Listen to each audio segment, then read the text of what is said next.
Hi అందరికీ, welcome to Renu chit chat channel. అందరికీ happy Sankranti. ఇవాళ మనము క్యారెట్ హల్వా చేసుకుందాము.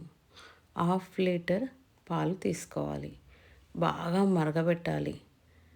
రబడీ ఎలా తయారవుతుంది అలా, అంటే కోవాలాగా అనమాట, దగ్గరికి అయ్యేంతలాగా చేసుకోవాలి మీడియం ఫ్లేమ్ మీద. తర్వాత క్యారెట్ని తురుముకోవాలి. క్యారెట్ కూడా ఇప్పుడు మనకు రెడ్ది వస్తుంది కదా, ఆ క్యారెట్ తీసుకోండి, చాలా బాగుంటుంది. దాన్ని ఒక గిన్నెలో వేసి మంచిగా వేపుకోండి. ఆయిల్ ఏవి వేయొద్దు, నెయ్యి అలాంటివి వేయకుండా పచ్చితనం పోయేంత వరకు వేపుకోవాలి. బాగా వేగిన తర్వాత కొద్దిగంత నెయ్యి వేయండి. మంచిగా అంటే దగ్గరికి ఇలా కావాలి. నేను ఎలా చేస్తున్నానో మీడియం ఫ్లేమ్ మీద మంచి కలుపుకోవాలి మీరు. తర్వాత కొద్దిగా నెయ్యి వేసి మంచిగా తిప్పుకుంటూ ఉండాలి. ఎంత స్లోగా చేసుకుంటారో అంత మంచిగా అవుతుంది హల్వా. ఒక వారం రోజులైనా ఫ్రిడ్జ్లో పెట్టుకోకున్నా కానీ బాగుంటుంది. 200 గ్రామ్స్ షుగర్ని తీసుకోవాలి. కేజీ క్యారెట్ తీసుకున్నాం కదా, 200 గ్రామ్స్ షుగర్ తీసుకొని కలుపుకోవాలి. చాలా మంచిగా ఉంటుంది హల్వా. స్వీట్ కూడా చాలా తక్కువగా ఉంటుంది.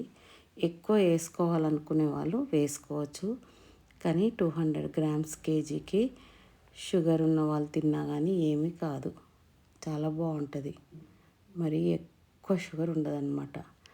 నెక్స్ట్ ఒక 100 ml మనము నెయ్యి తీసుకోవాలి.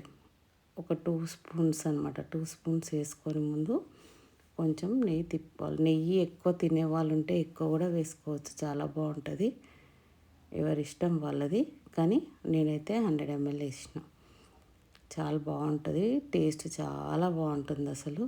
తర్వాత మనం దగ్గరికి చేసుకున్న రవిడి అంటే కొంచెం పాలను బాగా మసలబెట్టిన తర్వాత వచ్చే క్రీమ్ లాంటిది, దాన్ని అందులో వేసుకోవాలి. దగ్గరికి 1/2 లీటర్ పాలు అనమాట అవి.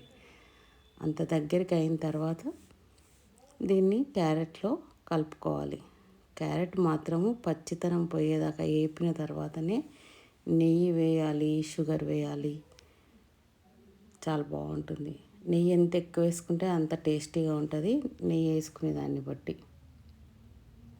ఈజీగా కూడా చేసుకోవచ్చు మనము. చాలా tasty carrot halwa, gajar halwa.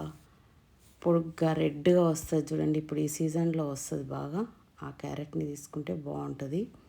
Taste కూడా చాలా బాగుంటుంది. ఎక్కువ ఇంగ్రీడియంట్స్ కూడా అవసరం లేదు. నెక్స్ట్ మనము పౌడర్ వేసుకోవాలి. ఇలాచీ పౌడరు మంచిగా కొద్దిగా ఒక 5-6 తీసుకొని దంచి వేసుకోండి. మనం స్వీట్స్లలో ఇలాచీ వేస్తేనే బాగుంటుంది. నెక్స్ట్ బాదంను కాజు. బాదం ఇట్లా చిన్నగా ముక్కల్లాగా చేసుకొని, కాజును కూడా చిన్న ముక్కలు చేసుకొని వేసుకోవాలి. ఇష్టం ఇంకా డ్రై ఫ్రూట్స్ ఏవైనా వేసుకోవచ్చు. మీకు గాజర్ హల్వా రెడీ అయిపోయింది.